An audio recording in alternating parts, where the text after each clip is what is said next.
October 9, 2025. Where is GUS LAMONT? Former William Tyrrell investigator shares his theory. The search continues. As the search for GUS LAMONT is scaled back, police have revealed they are looking into every possible scenario on how the missing boy disappeared. According to South Australia Police, the 4-year-old was last seen playing on the evening of September 27 outside his grandparents' homestead, and was first reported as missing 3 hours later by his family after they could not find him. While police, says volunteers and First Nations trackers desperately searched the 24,000-hectare sheep station near Yunta, SA Police Deputy Commissioner Linda Williams shared that further lines of inquiry are being investigated, which Gary Jubilant says is a lesson learned from the mistakes of that case of William Tyrrell's disappearance.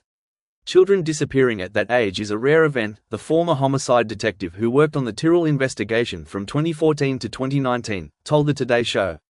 What police would be looking for is, has the disappearance been a result of wandering off and getting lost, or is there some form of intervention involved in his disappearance?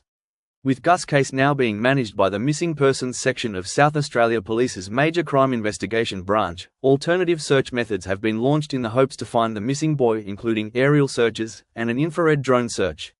It's now been over 10 days. It's a remote location. It looks for all intents and purposes like an extremely thorough search, and they've found no clues at this stage, Jubilant said. The fact they're doing that, I think, is a lesson perhaps learned from the William Tyrrell investigation, where the whole focus was on finding the little boy lost and an investigation wasn't started immediately, he told Time for Compassion and Understanding. While the police continue searching for answers, a family friend of the Lamont family is pleaded with the public to stop speculating over the internet what could have happened to GUS.